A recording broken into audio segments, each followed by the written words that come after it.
السلام عليكم ورحمة الله وبركاته. إن الحمد لله نحمده ونستعينه ونستغفره ونعوذ بالله من شرور أنفسنا ومن سيئات أعمالنا.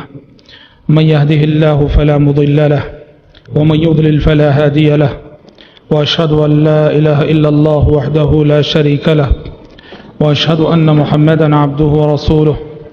يا أيها الذين آمنوا اتقوا الله حق تقاته ولا تموتن إلا وأنتم مسلمون. يا أيها الناس اتقوا ربكم الذي خلقكم من نفس واحدة وخلق منها زوجها وبث منهما رجالا كثيرا ونساء، واتقوا الله الذي تساءلون به والأرحام إن الله كان عليكم رقيبا. يا أيها الذين آمنوا اتقوا الله وقولوا قولا سديدا يصلح لكم أعمالكم ويغفر لكم ذنوبكم، ومن يطع الله ورسوله فقد فاز فوزا عظيما. أما بعد، فإن خير الحديث كتاب الله، وخير الهدي هدي محمد صلى الله عليه وسلم، وشر الأمور محدثاتها، وكل محدثة بدعة، وكل بدعة ضلالة، وكل ضلالة في النار. أعوذ بالله السميع العليم من الشيطان الرجيم من همزه ونفخه ونفثه. بسم الله الرحمن الرحيم. إذا جاء نصر الله والفتح ورأيت الناس يدخلون في دين الله أفواجا فسبح بحمد ربك واستغفر إنه كان توابا. اللہ رب العزت کا بے انتہا شکر و احسان ہے، جس کی مدد، توفیق اور تائید سے دروس سیرت کا مبارک سلسلہ الحمدللہ ثم الحمدللہ کامیابی کے ساتھ اختتام پذیر ہونے کے قریب ہے. حضرات، ہم نبی کریم صلی اللہ علیہ وسلم کی مدنی زندگی کے حوالے سے گفتگو ہماری چل رہی تھی، باتیں ہم سن رہے تھے. کل کے درس میں بڑی تفصیل کے ساتھ صلح حدیبیہ پہ روشنی ڈالی گئی تھی اور بتایا گیا تھا کہ صلح حدیبیہ کو فتح مبین قرار دیا گیا. پیارے نبی کی زندگی کی سب سے بڑی فتح، پیارے نبی کی زندگی کی سب سے بڑی جیت، صلح حدیبیہ کو فتح مبین کیوں قرار دیا گیا، اس کی وجوہات وغیرہ پر بھی تفصیل کے ساتھ کل کے درس میں روشنی ڈالی گئی تھی. آج کا ہمارا موضوع، آج انشاءاللہ تعالی ہماری گفتگو دو موضوعات کے حوالے سے ہوگی. آج کا ہمارا پہلا موضوع ہے بادشاہوں کے نام، دعوت اسلام کے خطوط، اور دوسرا موضوع ہے فتح مکہ. کل جیسے کہ بتایا گیا تھا کہ صلح حدیبیہ فتح مبین اس لیے قرار پائی کہ صلح حدیبیہ کے بعد دعوت و تبلیغ کے راستے ہموار ہو گئے. دعوت و تبلیغ کے راستے میں جو رکاوٹیں تھیں وہ رکاوٹیں دور ہو گئیں. نبی کریم صلی اللہ علیہ وسلم نے صلح حدیبیہ کے بعد جو امن کا ماحول اور امن کی فضا قائم ہوئی، اس سے فائدہ اٹھاتے ہوئے نبی کریم صلی اللہ علیہ وسلم نے وقت کے حکمرانوں، وقت کے سارے بادشاہوں کو اسلام کی دعوت دیتے ہوئے خطوط لکھے. بہت سارے بادشاہوں کے نام سیرت کی کتابیں اگر آپ دیکھیں گے تو سیرت کی کتابوں میں کافی خطوط ملتے ہیں جو آپ وسلم نے لکھے. اور اس دور کے ایک جانے مانے محقق ڈاکٹر حمید اللہ صاحب جو پیرس کے رہنے والے تھے، انہوں نے تحقیق کر کے، ریسرچ کر کے نبی کریم صلی اللہ علیہ وسلم سے کے مختلف خطوط جو آپ نے اپنے دور کے مختلف بادشاہوں کو لکھے تھے، وہ سارے خطوط جو ہے انہوں نے جمع کیے ہیں. حضرات، پیارے نبی صلی اللہ علیہ وسلم نے اسلام کی دعوت دیتے ہوئے اپنے ہم اثر بادشاہوں کو، اپنے ہم اثر حکمرانوں کو خطوط لکھے، اور آپ کو بتایا گیا کہ بادشاہ وہی خط پڑھتے ہیں جس پر کہ مہر ہو. جس خط پہ مہر نہ ہو بادشاہ وہ خط نہیں پڑھا کرتے، اور بادشاہوں کے پاس اس خط کی کوئی قیمت نہیں جس پر کہ مہر نہ ہو. اس وقت پیارے نبی صلی اللہ علیہ وسلم نے اپنی انگوٹھی میں نبی کریم صلی اللہ علیہ وسلم نے مہر بنائی، اور جس میں محمد الرسول اللہ لکھا ہوا تھا. محمد الرسول اللہ، نیچے سے اوپر اللہ، درمیان میں رسول اور نیچے محمد. اور پڑھو نیچے سے محمد الرسول اللہ۔ تو جو آپ کی مہر تھی اس کا موضوع اور اس کا مضمون تھا کہ محمد اللہ کے رسول ہیں۔ اس مہر کے ساتھ آپ صلی اللہ علیہ وسلم نے اپنے دور کے بہت سارے حکمرانوں کو جو عرب میں تھے، عرب سے باہر تھے، سب کو اسلام کی دعوت دیتے ہوئے خطوط لکھے، اور ان خطوط کا جو ریاکشن کہیے، رد عمل کہیے یا جواب الگ الگ انداز کا رہا۔ نجاشی کے نام آپ نے خط لکھا اور نجاشی کے پاس جو خط بھیجا صحابی رسول عمر بن امیہ الزمری رضی اللہ عنہ کو قاصد بنا کر بھیجا، اور مصر کے بادشاہ مقوقس کے پاس خط لکھا اور ان کے پاس دحیہ حاطب بن ابی بلتہ رضی اللہ عنہ کو قاصد بنا کر بھیجا۔ ایران کے بادشاہ کسریٰ کے پاس خط لکھا اور کسریٰ کے پاس عبداللہ بن حذافہ السہمی رضی اللہ عنہ کو قاصد بنا کر بھیجا، اور آخری ہرقل جو روم کا بادشاہ تھا دحیہ کلبی رضی اللہ عنہ کو قاصد بنا کر بھیجا، اور دعوت اسلام کا خط دحیہ کلبی نے اس تک پہنچایا۔ رد عمل کیا تھا؟ الگ الگ یہ جو 4 نام میں نے لیے، یہ 4 مثالیں ہیں کہ آپ صلی اللہ علیہ وسلم نے دعوت اسلام کے جو خطوط لکھے اس کا جواب آپ کو کیا ملا۔ 4 نمونے ہیں۔ پہلا نام میں نے نجاشی کا لیا، اور نجاشی یہ وہ بادشاہ ہے، ہم آپ کو بتا دیں وہ نجاشی اور ہیں جن کا تذکرہ عہد مکی میں ہم نے کیا تھا، وہ تو اسی وقت مسلمان ہو گئے تھے جعفر بن ابی طالب رضی اللہ عنہ کی تقریر سن کر، تلاوت سن کر۔ محققین کے قول کے مطابق یہ نجاشی جن کے نام پیارے نبی نے دعوت اسلام کا خط لکھا یہ اور ہیں۔ یہ نجاشی بھی اپنے سابقہ پیش رو کی طرح پیارے نبی کی دعوت جب پہنچی، آپ کا خط پڑھنے کے بعد مشرف باسلام ہو گئے اور پیارے نبی کے پاس جواب لکھا جس میں سمع و طاعت کو قبول کرنے کا اعلان تھا۔ تو دیکھیے، ایک تو ایک رویہ یہ تھا کہ بعض بادشاہوں نے اسلام قبول کیا، دوسرا رویہ جو ہمیں مصر کے بادشاہ مقوقس کی شکل میں نظر آتا ہے۔ مقوقس کو جب آپ صلی اللہ علیہ وسلم کا خط پہنچا، خط پڑھا، اس نے اسلام تو قبول نہیں کیا پر آپ کے خط کی عزت کی، اور جو قاصد جو صحابی حاطب بن ابی بلتہ رضی اللہ عنہ خط لے کر گئے تھے ان کی عزت کی، اور عزت کرنے کے ساتھ ساتھ مقوقس نے پیارے نبی کی خدمت میں ہدیہ بھیجا، ماریا قبطیہ اور سیرین نام کی 2 لونڈیاں، اور اسی طرح سے ایک خچر انہوں نے مصر کے بادشاہ نے پیارے نبی کی خدمت میں ہدیہ بھیجا۔ حسن سلوک کیا، عزت کی، احترام کیا، یہ اور بات ہے کہ اسلام قبول نہیں کیا۔ تیسرا بادشاہ، تیسرا نمونہ، اور یہ ہے ایران کا بادشاہ کسریٰ۔ سب سے زیادہ بدتمیزی ایران کے بادشاہ کسریٰ نے کی، اور اس نے نعوذ باللہ نبی کریم صلی اللہ علیہ وسلم کا خط جب پڑھا گیا، آپ کے خط کو اس نے پھاڑ ڈالا، اور جب پیارے نبی کو اطلاع ملی کہ اس نے آپ کے خط کی توہین کی اور آپ کے خط کو پھاڑا ہے، تو پیارے نبی نے دعا کی کہ جس طرح اس نے میرے خط کو پھاڑا ہے اللہ اس کی سلطنت کو پھاڑ کے رکھ دے اور منتشر کر کے رکھ دے۔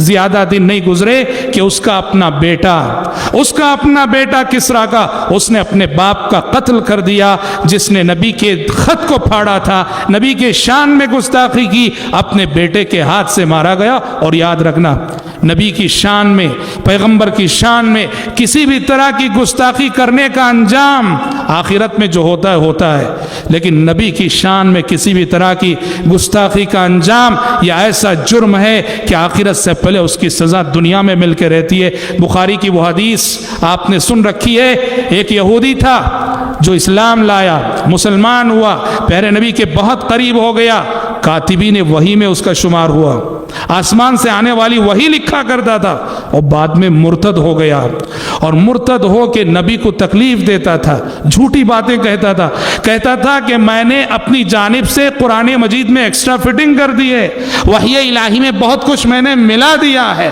پیارے نبی بہت رنجیدہ ہوتے، بہت غمزدہ ہوتے۔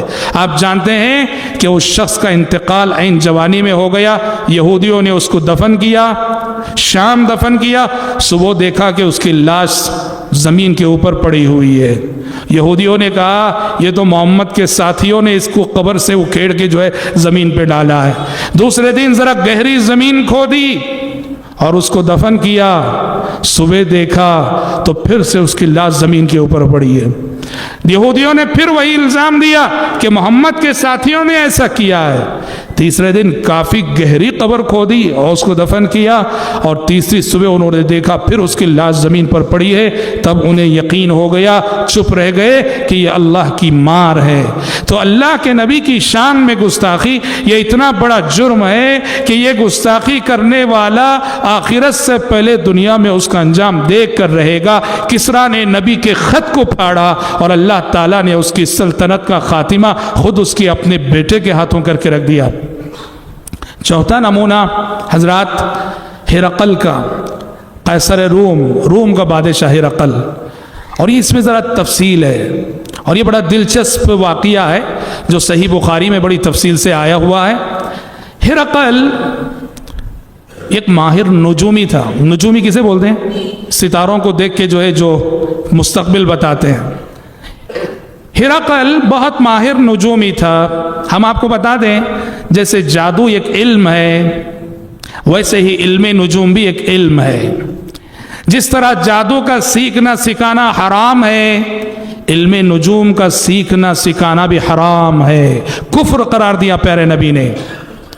ہاں نشیمن پیپر آتا ہے، لوگ پہلے کھول کے دیکھتے ہیں ستاروں کے کھیل، ہمارے بنگلور سے نکلتا ہے ستاروں کے کھیل۔ اس میں کیا ہوتا ہے؟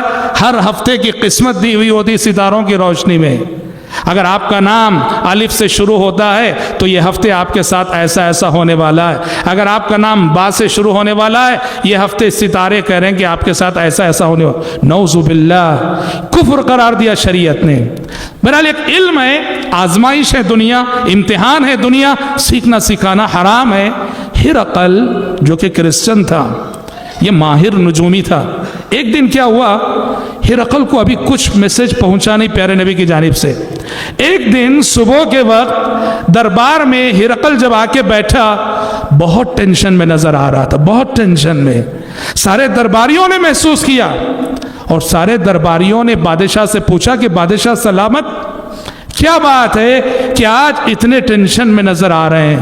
ہرقل نے کہا، لوگوں آج کی رات میں ستارے دیکھ رہا تھا تو ستاروں نے مجھے بتایا، ستاروں سے مجھے پتا چلا کہ ختنہ کرنے والی قوم کا بادشاہ ظاہر ہو چکا ہے اور اس کے ہاتھوں میری حکومت اور سلطنت کا خاتمہ ہونے والا ہے، اس لیے میں بہت ٹینشن میں ہوں۔ درباریوں نے کہا کہ بادشاہ سلامت، ہمارے علم کے مطابق اس روئے زمین پر ایک ہی قوم ختنہ کرتی ہے، وہ یہودی، لہٰذا اس خطرے کو ٹالنے کی شکل یہ ہے کہ آپ کی مملکت میں جتنے یہودی ہیں حکم دیجئے کہ سارے یہودی قتل کر دیے جائیں۔ اب ہرقل سوچ ہی رہا تھا کہ ہاں یہودیوں کا قتل عام کریں گے تاکہ جو خطرہ آنے والا ٹل جائے۔ عین اسی وقت نبی کریم صلی اللہ علیہ وسلم کا خط جو دعوت اسلام کے حوالے سے تھا ہرقل تک پہنچ گیا۔ خط جیسے ہی پہنچا اور خط جیسے ہی پڑھا گیا، پیارے نبی نے دعوت دی ہے اسلام کی کہ اسلام قبول کر لو، مسلمان ہو جاؤ۔ ہرقل نے سب سے پہلا کام یہ کیا، کہا کہ لوگوں دیکھو جو قاصد خط لے کے آیا کیا وہ ختنہ کیا ہوا ہے؟ دیکھا گیا وہ مختون ہے۔ ہرقل سنجیدہ ہو گیا، سنجیدہ ہو گیا، اس کو سمجھ میں آ گیا کہ یہ جو خط آیا ہے سچے نبی کی جانب سے آیا۔ اس نے اپنے درباریوں سے کہا، لوگوں تلاش کرو کوئی ایسا آدمی، ایسا شخص جو اس نبی کے بارے میں مجھے زیادہ اور تفصیلات دے سکے۔ ہوا یہ کہ اسی وقت ابو سفیان کا قافلہ، ابو سفیان اس وقت تک مسلمان نہیں ہوئے تھے رضی اللہ عنہ، اس وقت کافر تھے وہ اور نبی کے دشمن تھے وہ۔ ابو سفیان تجارت کے سلسلے میں، بزنس کے سلسلے میں شام گئے ہوئے تھے اور ہرقل کے درباریوں نے ابو سفیان اور ان کے پورے قافلے کو لے جا کر ہرقل کے دربار میں سامنے کھڑا کر دیا۔ ہرقل نے پورے لوگوں میں پوچھا کہ تم سب میں اس نبی سے سب سے زیادہ قریبی تعلق کون رکھتا ہے؟ لوگوں نے کہا ابو سفیان۔ ہرقل نے ابو سفیان کو بلایا، کہا میرے سامنے کھڑو، اور ابو سفیان کے ساتھ جو اور لوگ تھے کفار اور مشرکین، ان سے ہرقل نے کہا تم سب پیچھے کھڑو. اور ابو ہرقل بہت ہوشیار تھا، قومیں پیغمبروں کے ساتھ کیا سلوک کرتی جانتا تھا. اس نے ابو سفیان کے ساتھیوں سے کہا ابھی میں ابو سفیان سے کچھ سوالات کرتا ہوں، اگر کسی سوال کے جواب میں ابو سفیان جھوٹ بولیں تم لوگ پیچھے سے اشارہ کر دینا کہ جھوٹ بول رہے ہیں. ابو سفیان کہتے ہیں اب تو میرے سامنے سچ بولنے کے سوا کوئی راستہ نہیں رہا، کوئی چارہ نہیں رہا. اگر میں کوئی جھوٹ بولوں اور پیچھے سے میرا کوئی ساتھی اشارہ کر دے.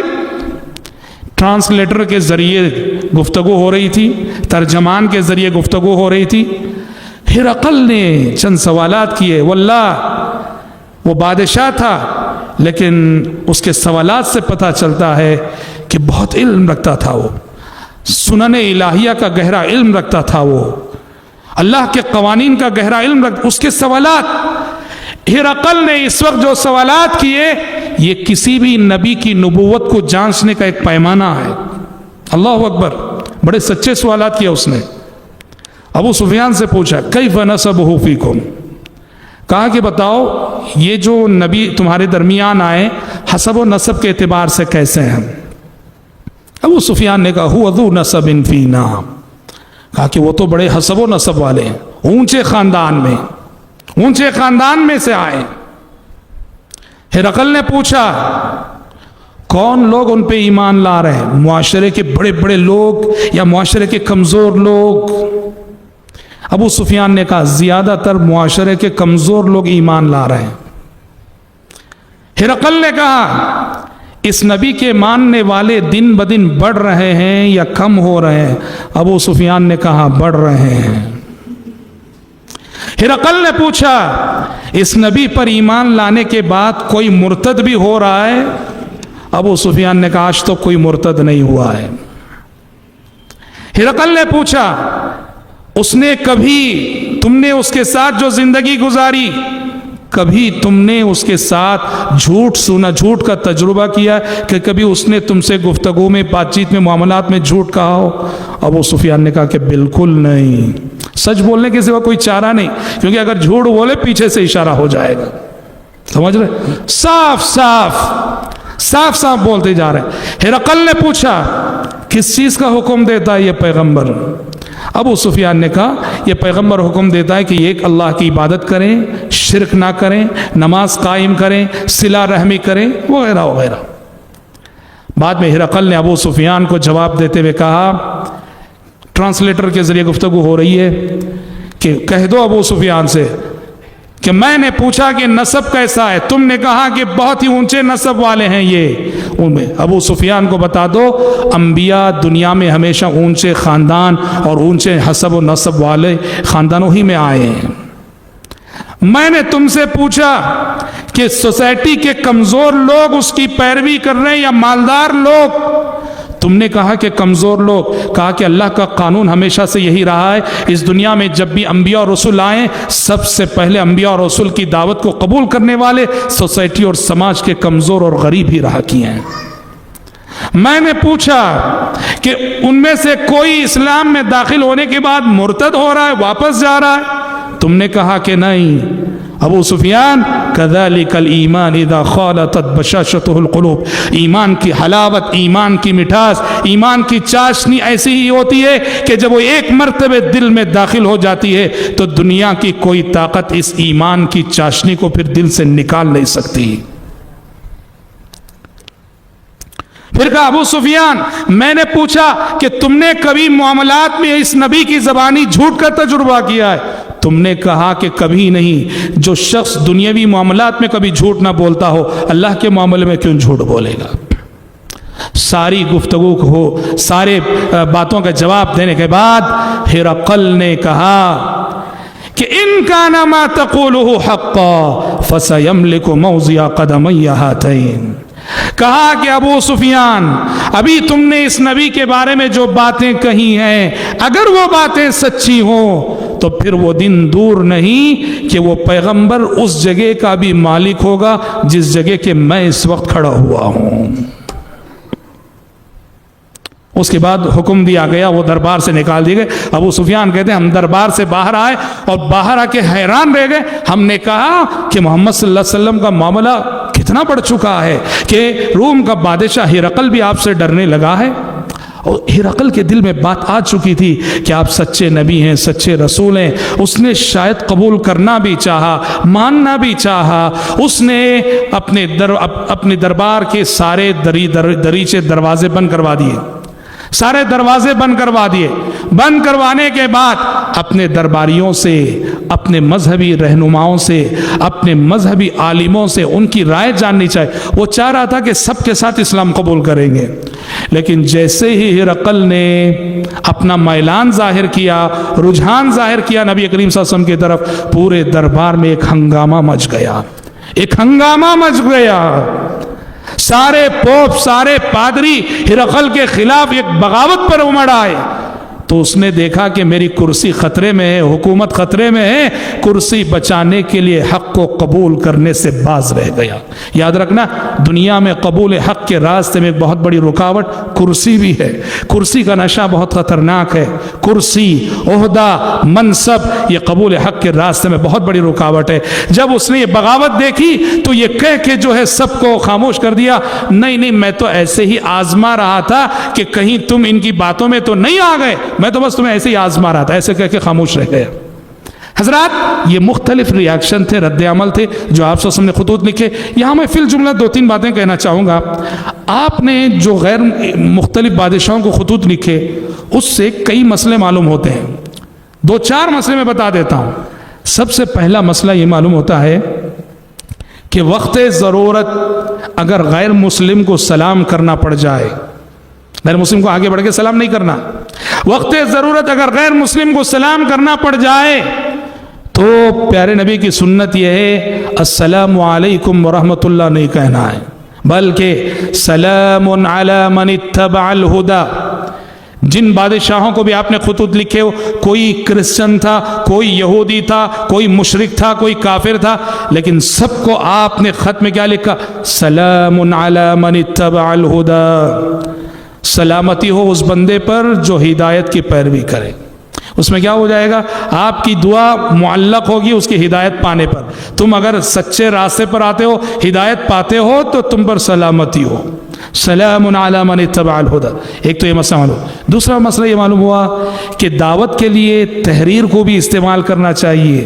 رائٹنگ میں بھی دعوت صرف زبان سے نہیں ہوتی، دعوت قلم سے بھی ہوتی ہے، لیٹرز سے بھی ہوتی ہے، کتابوں سے بھی ہوتی ہے، پامفلیٹ سے بھی ہوتی ہے۔ پیارے نبی نے بادشاہوں کو دعوت جو ہے تحریر کے ذریعے سے دی۔ سوچو، قرآن مجید کہتا ہے وقت کے ایک جلیل القدر پیغمبر سلیمان علیہ السلام نے اپنے ہی دور کی ایک ملکہ جو یمن میں رہتی تھی، ملکہ سبا بلقیس کو خط لکھ کر دعوت دی۔ انہ من سلیمان قالت یا ایھا الملؤ انی القی الی کتاب کریم انہ من سلیمان انہو بسم اللہ الرحمن الرحیم۔ ہدہد نے سلیمان علیہ السلام کا وہ خط جس میں اسلام کی دعوت دی تھی ملکہ سبا کو، وہ خط جو ہے پہنچایا تھا۔ اور الحمدللہ ہمارے ملک ہندوستان میں آزادی کے بعد ایسی شخصیتیں گزری ہیں۔ صوفی نذیر احمد کاشمیری بہت بڑے اہل حدیث عالم تھے۔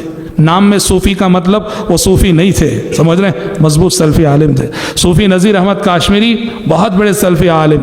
اسی طرح کشمیر کے، بامبئی کے جو ہے مولانا عبدالصمد شرف الدین، یہ وہ بزرگ ہیں رحمۃ اللہ علیہ مجمعین جن کے بارے میں آتا ہے کہ انہوں نے اپنے دور کے حکمرانوں کو، جواہر لال نہرو کو، فلاں کو باقاعدہ خطوط لکھ کر اسلام کی دعوت دی انہوں نے۔ تو رائٹنگ میں تحریر بھی دعوت کا ایک بہت بڑا ذریعہ، یہ بھی معلوم ہے۔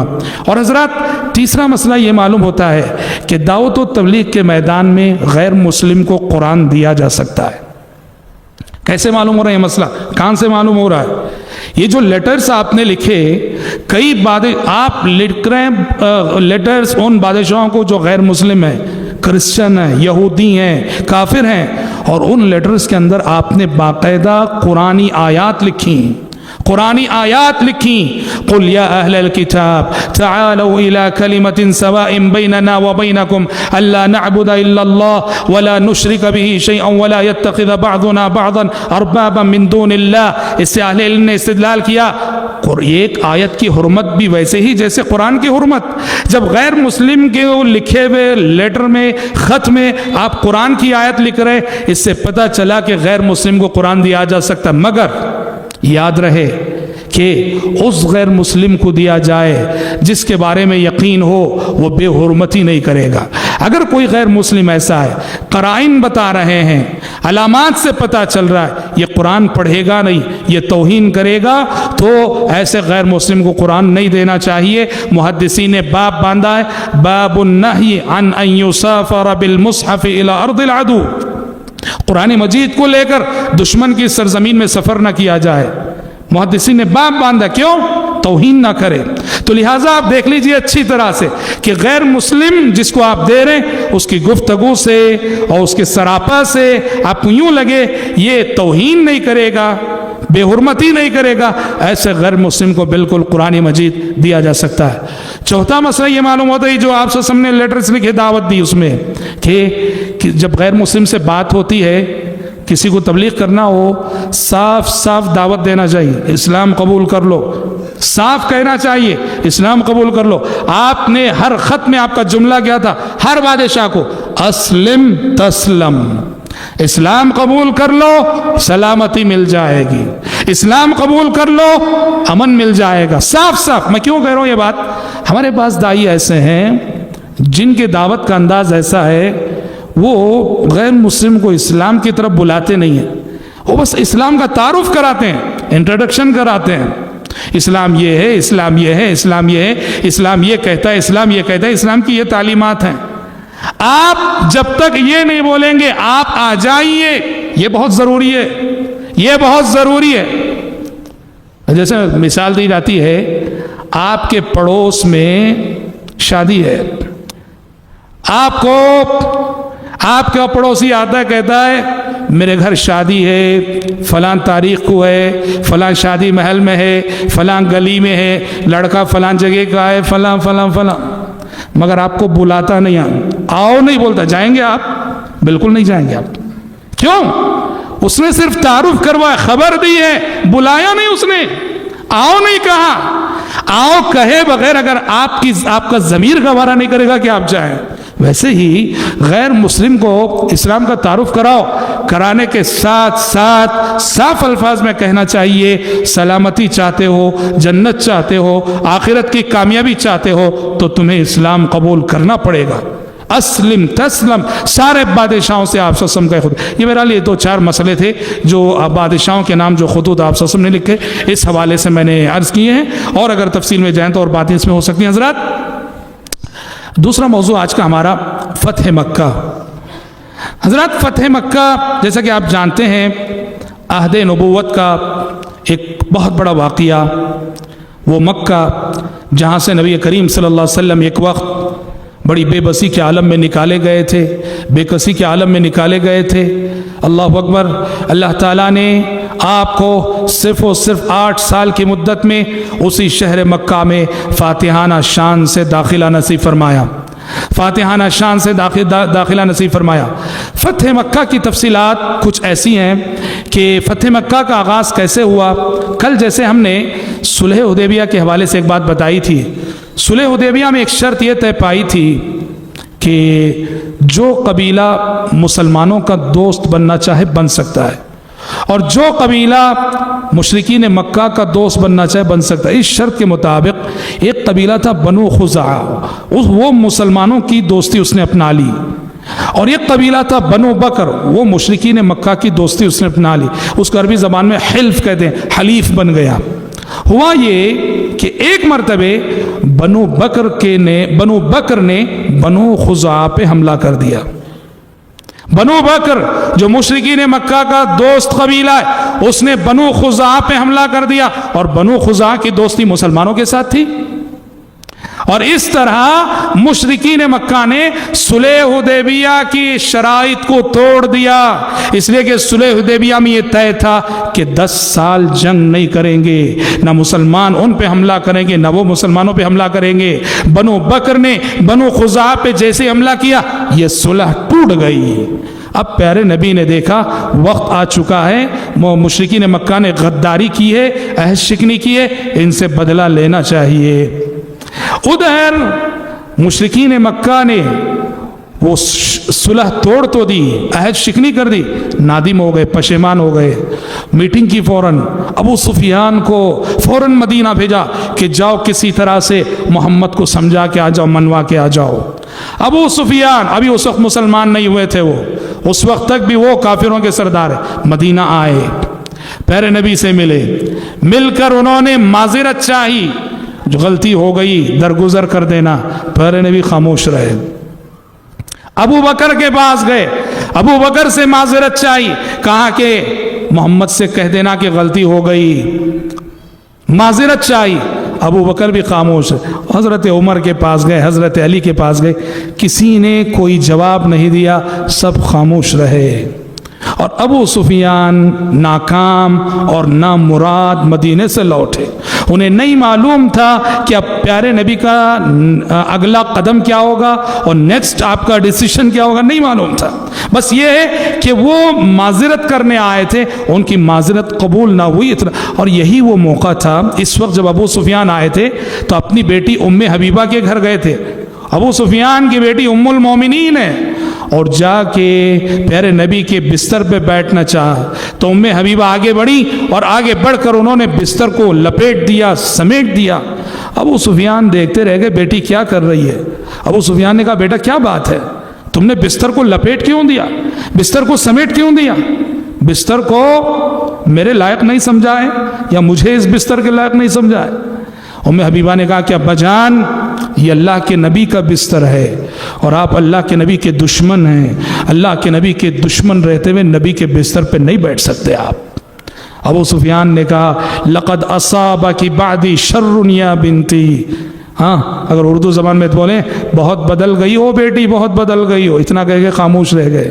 قرآن مجید نے کہا لا تجد قوما یؤمنون باللہ والیوم الآخر یوادون من حاد اللہ ورسولہ ولو كانوا آباءهم او ابناءهم او اخوانهم او عشیرتهم اولئک کتب فی قلوبهم الایمان، کہ جو ایمان والے ہیں وہ اللہ اور اس کے رسول کے دشمنوں سے کبھی محبت نہیں کرتے، بھلے سے وہ ان کا باپ کیوں نہ ہو، بیٹا کیوں نہ ہو، رشتہ دار کیوں نہ ہو، خاندان والا کیوں نہ ہو۔ اولئک کتب فی قلوبہم الایمان، اللہ نے ان کے دلوں میں ایمان راسخ کر دیا۔ حضرات اب پیارے نبی خفیہ طور پر مکے پر حملہ کرنے کی تیاری کر رہے ہیں۔ مکے میں تیاری ہو رہی ہے، مدینے میں تیاری ہو رہی ہے کہ مکے پہ حملہ کرنا ہے، اور ایسے حملہ کرنا ہے رازداری کے ساتھ کہ مشرکین کو خبر نہ ہونے پائے۔ صحابہ تیاری کر رہے ہیں، سارے مدینے میں مکے پہ حملے کی تیاری ہو رہی ہے۔ ہوا یہ کہ عین اس تیاری کے موقع پر صحابی رسول حاطب بن ابی بلتہ رضی اللہ عنہ نے مشرکین کے نام یہ خط لکھ دیا، جس میں یہ خبر دے رہے تھے کہ نبی کریم صلی اللہ علیہ وسلم پر نبی کریم صلی اللہ علیہ وسلم فوج لے کے آ رہے ہیں تم پر حملہ کرنے کے لیے، ہوشیار ہو جاؤ۔ یہ خط انہوں نے ایک عورت کے حوالے کیا اور اسے مکہ روانہ کر دیا۔ رازداری کا موقع ہے، رازداری سے تیاری ہو رہی ہے، اور یہاں حاطب بن ابی بلتہ رضی اللہ عنہ سے یہ حرکت ہو گئی۔ آسمان سے وحی آ گئی، وحی الہی نے پیارے نبی کو بتا دیا۔ پیارے نبی نے فوراً علی، زبیر، مقداد بن اسود رضی اللہ عنہم اجمعین تینوں صحابہ کو بلا کے کہا ابھی جاؤ، فوراً جاؤ، روضہ خاخ نامی مقام پہ ایک عورت جا رہی ہو، اس کو پکڑو، اور اس عورت کے پاس ایک لیٹر ہے، اس کو نکال کے لاؤ۔ علی رضی اللہ عنہ کہتے ہیں ہم تینوں دوڑے گئے، اور جیسے پیارے نبی نے فرمایا روضہ خاخ نامی مقام پہ ایک عورت جا رہی تھی، ہم نے پکڑا، اس کو پوچھا کہ خط کہاں ہے، نکالو۔ اس نے کہا کہ نہیں ہے میرے پاس کوئی خط، بالکل نہیں ہے۔ حضرت علی نے دھمکی دی، کہا کہ سلامتی چاہتی ہو تم خود نکال کے دے دو، ورنہ ہم پوری جو ہے تلاشی لیں گے اس نے دیکھا کہ بچنے کا کوئی راستہ نہیں، اپنی چوٹی کے بالوں میں چھپا رکھا تھا اس نے خط کو، وہاں سے نکال کے دیا۔ تینوں صحابہ خط لے کر آئے، پیارے نبی نے خط پڑھا۔ کیا ہے مضمون؟ حاطب بن ابی بلتع کی جانب سے مشرکین مکہ کے نام کہ نبی کریم صلی اللہ علیہ وسلم تم پر حملہ کرنے والے ہیں، ہوشیار۔ پیارے نبی نے حاطب کو بلایا رضی اللہ عنہ وارضہ، بلا کے کہا کہ حاطب کیا بات ہے، کیا بات ہے؟ یہاں غور کرنے کی بات ہے، اگر آج کی اصطلاح میں اگر ہم کہیں تو حضرت حاطب رضی اللہ عنہ سے جو حرکت ہوئی، جنگی راز افشا ہو رہا تھا، جنگی راز افشا کر رہے تھے وہ۔ اور آج کوئی بھی ملک، کوئی بھی عدالت، کوئی بھی قانون اس کو بہت بڑا جرم سمجھتی ہے، لیکن قربان جائیے محمد عربی صلی اللہ علیہ وسلم کی قیادت، آپ کی کمانڈنگ، آپ کی عمارت۔ پیارے نبی نے کہا حاطب کیا بات ہے؟ حاطب رضی اللہ عنہ نے کہا اے اللہ کے نبی، سچ کہتا ہوں، نہ میں مرتد ہوا ہوں نہ میں منافق ہوا ہوں، اے اللہ کے نبی سچ سچ بتاتا ہوں یہ حرکت میں مجھ سے کیوں ہو گئی؟ کہا کہ دیکھیے مکے میں ہم حملہ کرنے والے ہیں، مکے میں میرے بچے ہیں، میرے رشتہ دار ہیں، وہاں انہیں کوئی بچانے والا نہیں ہے، ہمارے جو دوسرے ساتھی ہیں صحابہ ہیں ان کے رشتہ دار ہیں تو ان کو بچانے والے بھی ہیں وہاں، لیکن میرے بچوں کو وہاں کوئی بچانے والا نہیں ہے۔ میں نے چاہا کہ یہ اطلاع دے کر مکے والوں پہ ایک احسان کر دوں تاکہ وہ اس احسان کے بدلے جب ہم حملہ کریں میرے رشتہ داروں کو، میرے بچوں کی حفاظت کر لیں۔ اللہ کے نبی بس یہی ریزن تھا۔ عمر بن خطاب رضی اللہ عنہ آئے، آگے کہا دعنی اضرب عنق هذا المنافق، اے اللہ کے نبی اجازت دیجئے میں اس منافق کی گردن مار دوں گا۔ پیارے نبی صلی اللہ علیہ وسلم نے عمر بن خطاب رضی اللہ عنہ کو نصیحت کرتے ہوئے کہا کہ عمر تم حاطب کی گردن مارنا چاہتے ہو؟ کہا کہ تمہیں نہیں معلوم کہ حاطب کا شمار میرے بدری صحابہ میں ہوتا ہے، اور میرے بدری صحابہ سے بدر کی فتح کے بعد اللہ نے آسمان سے جھانک کے کہا تھا کہ اے میرے نبی کے بدری ساتھیوں، آج کے بعد باقی زندگی میں جو کرنا ہے کر گزرو، میں نے تمہارے حق میں بخشش لکھ دی ہے، جنت لکھ دی ہے۔ حضرات نہ غصہ کیا آپ نے، نہ ڈانٹا آپ نے، پیارے نبی نے ان کا عذر سنا۔ کسی بھی کام، ایک تو معلوم ہوا پہلی بات انسان بشر ہے، بشر ہے، انسان سے غلطی ہو جاتی ہے، اور ہو سکتا ہے کہ بڑوں سے کبھی بڑی غلطی ہو جائے، ہو سکتا ہے، بشر ہے۔ لیکن یاد رکھو پیارے نبی نے بہت بڑا سبق دیا۔